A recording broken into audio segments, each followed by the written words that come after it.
Ah, there you are. Look who finally made the list. The watch list. The real one.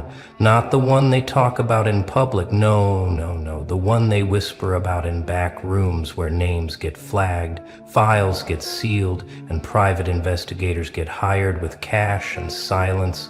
Yeah, that list. And your name, oh, your name is sitting right there at the top. Underlined 3 times in red ink like a warning nobody wanted to admit they needed to write. They hired someone, someone good, someone thorough, someone who's tracked down criminals, con artists, and ghosts who didn't want to be found. They paid top dollar for discretion, for results, for the truth about you, and they got it. But here's the thing they didn't prepare for. What the investigator found, it wasn't what they expected. It wasn't what anyone could have predicted, because they were looking for dirt, for secrets, for proof that you were just another fraud hiding behind a mask. Instead, they found something that made them go silent, something that made them close the file, stare at the wall, and quietly say the same words everyone else who's ever dug too deep into your life has said. I don't know what that is, but it's not normal, not safe, not human anymore. They thought it would be simple, didn't they? A background check, some social media deep dives, interviews with people from your past, maybe a few financial records to paint a picture. Standard procedure, routine investigation. But what started as routine became something else entirely. The investigator started noticing patterns, strange ones, patterns that didn't fit the profile of someone trying to hide. You weren't covering your tracks, you were leaving them deliberately, like breadcrumbs leading to a conclusion nobody wanted to reach. Every person they interviewed said something different, but the energy was always the same: confusion, discomfort, a strange kind of respect mixed with fear. Some called you intense, others called you calculated. A few said you were the most honest person they'd ever met, and that was what scared them most, because honesty in a world built on lies, that's not a virtue, that's a threat. The investigator kept digging, kept following the trail, expecting to hit a wall, a lie, a crack in the foundation. But instead, they found more layers, more depth, more questions without answers. The report started simple enough: name, age, location, employment history, social connections, all the basics. But then came the behavioral analysis section, and that's where things got strange. The investigator noted that you didn't fit standard psychological profiles. You weren't avoidant, but you disappeared frequently. You weren't aggressive, but people felt intimidated in your presence. You weren't manipulative, but somehow you always seemed 10 steps ahead. Every interaction you had was clean, no red flags, no legal issues, no debts, no scandals, nothing. And that nothing, that was the problem. Because in a world where everyone has something to hide, someone with a spotless record becomes the most suspicious person in the room. They started interviewing people from your past, old friends, former colleagues, people who claimed they knew you, and every single one of them said the same thing: I thought I knew them, but I didn't. Not really. They described you as a mirror, someone who reflected back whatever they needed to see, but never revealed what was actually inside. Some said you were kind, others said you were cold, a few said you were both at the same time, and nobody could explain how that was possible. The investigator tried to map your social network. Standard procedure: see who you're connected to, who influences you, who you trust. But your network, it didn't make sense. There were no patterns, no clear alliances, no obvious loyalties. You had connections everywhere, across industries, across ideologies, across social circles that should never intersect, and yet they all led back to you. You weren't building a network, you were creating a web, and you were sitting perfectly still in the center of it, watching. The investigator noted that you rarely initiated contact, but when people reached out to you, they always got a response, always thoughtful, always precise, always leaving them with more questions than answers. You weren't engaging, you were studying. And the people you studied, they didn't even realize they were being observed. They thought they were talking to you, but you were reading them like code, breaking down their patterns, their fears, their desires, and filing it all away for later. The investigator wrote in the margins of the report, subject possesses advanced pattern recognition and social intelligence beyond normal range. Possible threat level unknown. Then came the digital footprint analysis, and that's where things got truly bizarre. Most people leave trails everywhere. Search history, location data, purchase records, browsing habits, all the digital exhaust of modern life. But you barely existed online. Your accounts were active but minimal. No oversharing, no emotional posts, no desperate bids for attention. Everything you posted was intentional, calculated, designed to reveal nothing while appearing to reveal everything. The investigator tried to track your movements, but your location data was inconsistent, almost random.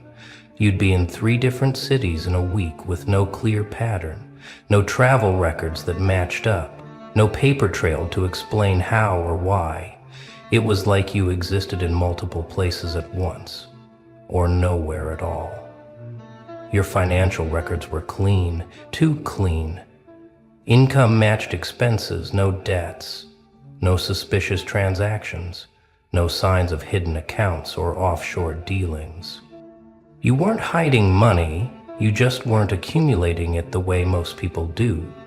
You earned what you needed, spent what was necessary, and the rest, it was like it vanished into thin air. The investigator wrote, "Subject demonstrates financial discipline bordering on ascetic.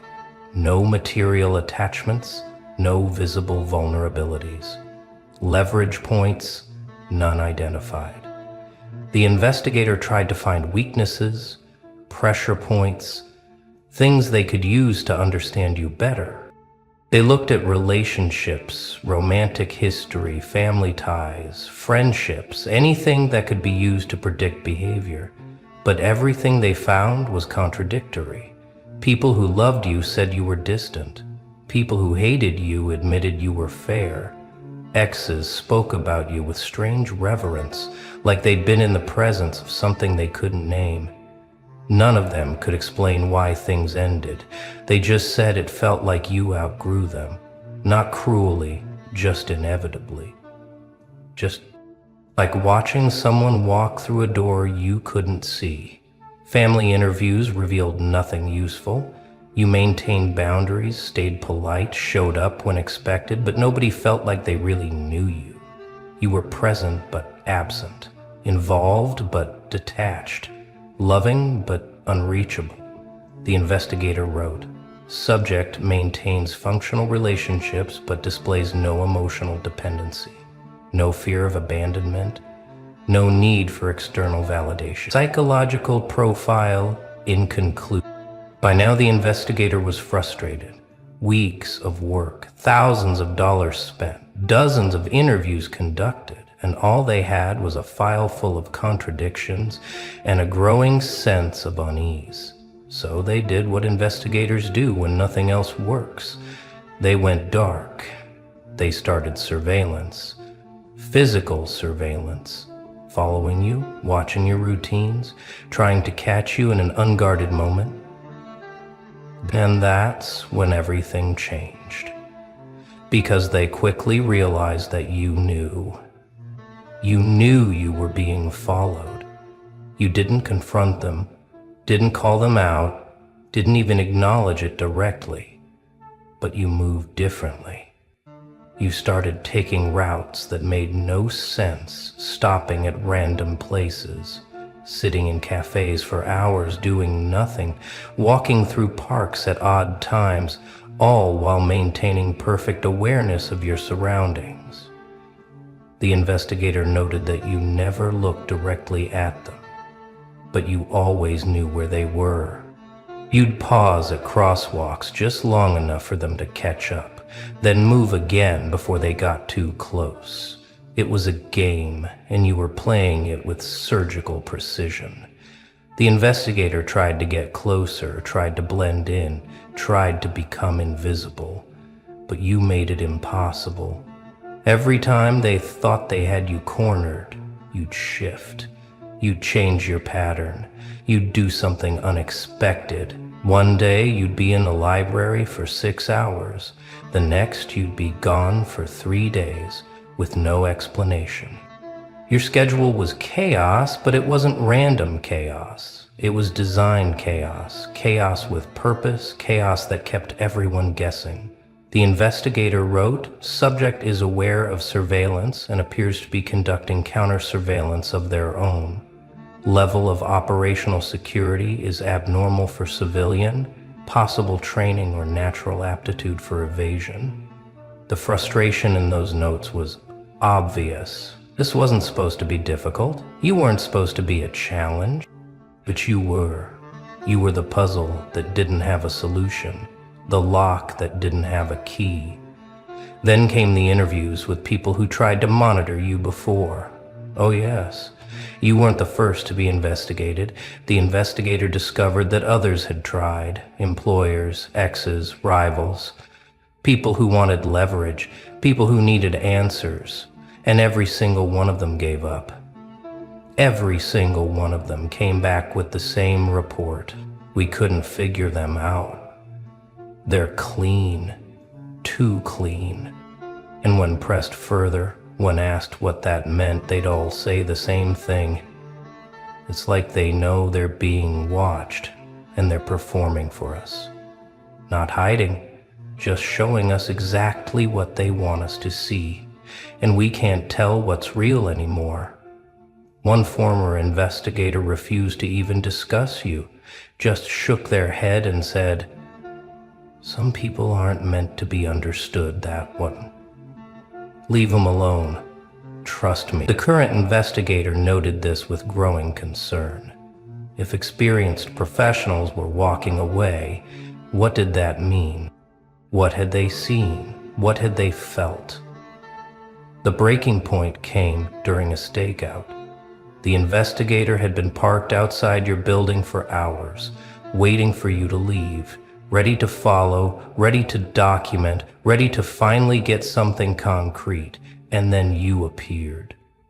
But instead of leaving, you walked straight to their car. You didn't knock on the window, didn't make a scene, you just stood there, 5 feet away, looking directly at them with that expression, the one everyone talks about, the one that makes people go quiet. You didn't say anything. You didn't need to. The message was clear. I see you, I've always seen you, and you're not going to find what you're looking for, because I'm not hiding anything. Then you smiled, not mockingly, not cruelly. Just smiled like you were amused, like this was all a game you'd already won, and you walked away. The investigator sat there for 20 minutes afterward, hands shaking, heart racing, unable to move. They wrote in their notes, "Subject made direct contact, non-threatening but deeply unsettling, displayed complete awareness of surveillance operation, no fear, no aggression, just certainty. Recommend immediate termination of investigation. Continued observation not advised." But they didn't stop. They couldn't. Because by now it wasn't about the job anymore. It was personal. They needed to know. They needed to understand what you were. So they went deeper.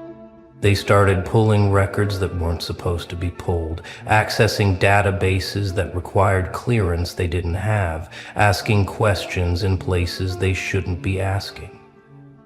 And that's when they found it. The anomalies, the gaps, the things that didn't add up. Time periods where you just vanished. No records, no activity, no trace. Places you'd been that had no documentation. Transactions that existed but couldn't be tracked. It was like you existed in the cracks between systems, moving through the world without leaving the marks everyone else leaves. The investigator found old case files, sealed ones that mentioned your name in passing but offered no details, just classifications, just codes, just warnings. Do not engage, do not pursue.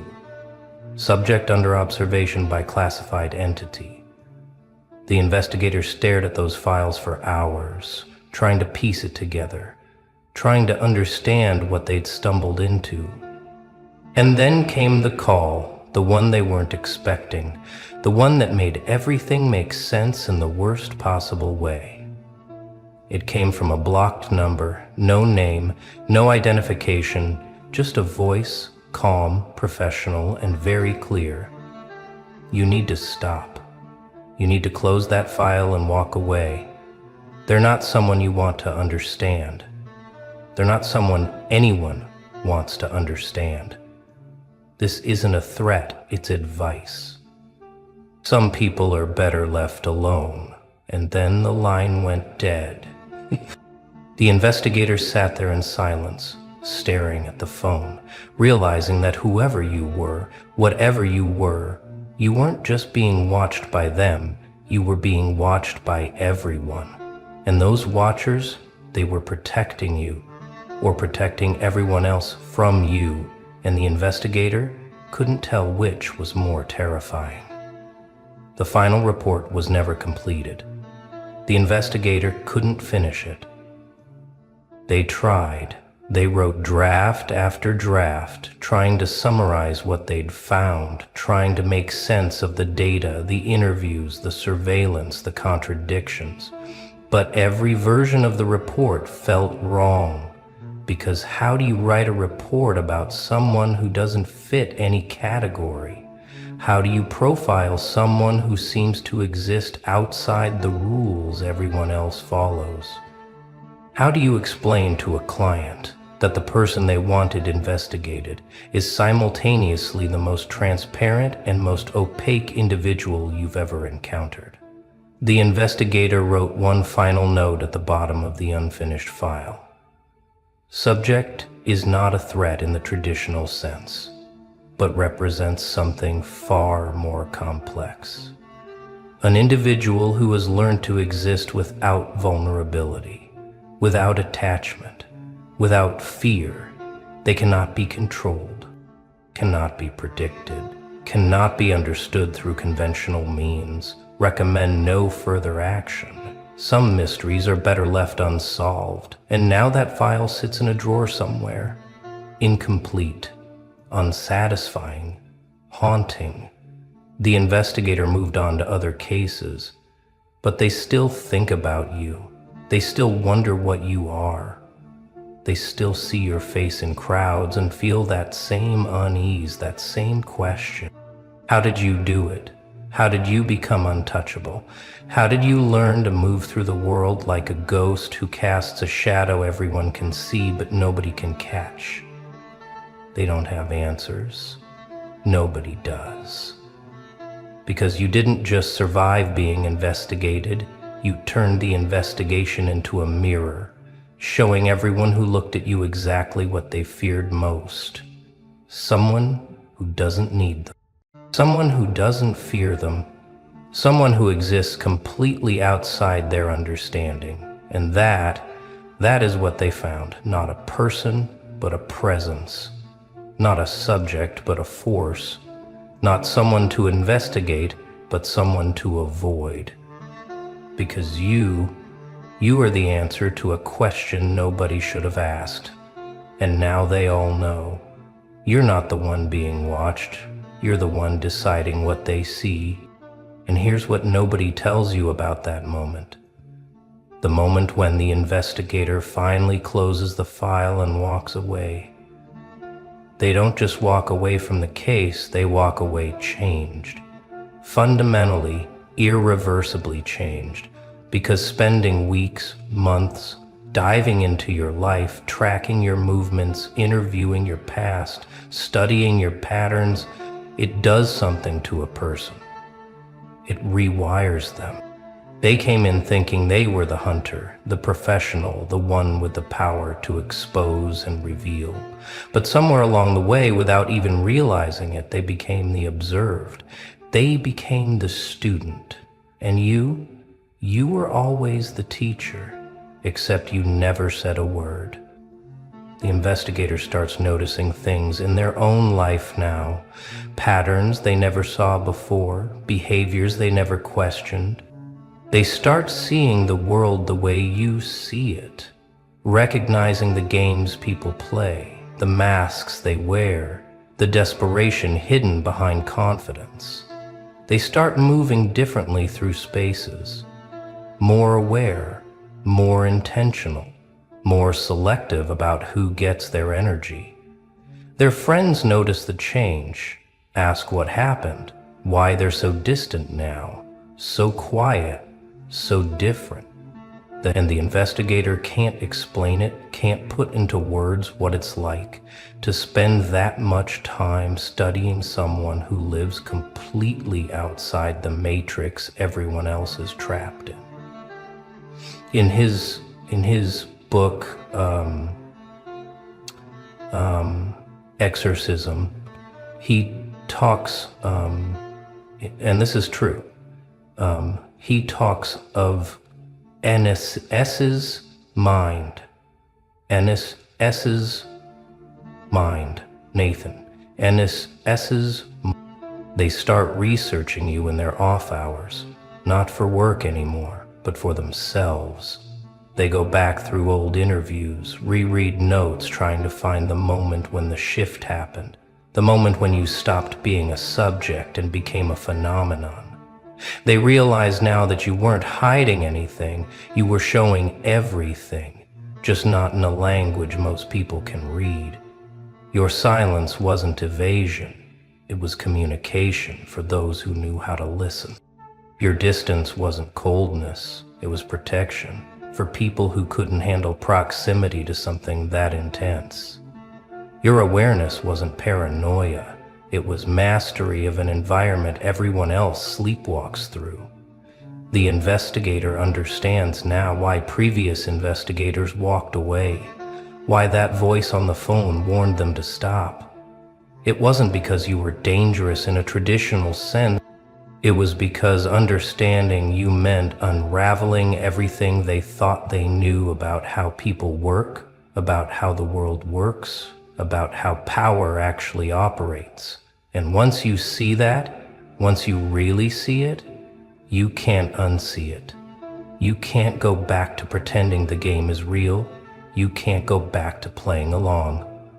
The investigator starts pulling away from their own life, questioning relationships that suddenly feel hollow, jobs that suddenly feel meaningless, goals that suddenly seem like distractions designed to keep them busy and blind. They catch themselves in mirrors now and see something different, someone who's been touched by whatever it is you carry, whatever frequency you operate on. Their colleagues notice they've lost their edge, lost their hunger for cases, lost their certainty about right and wrong, guilt and innocence.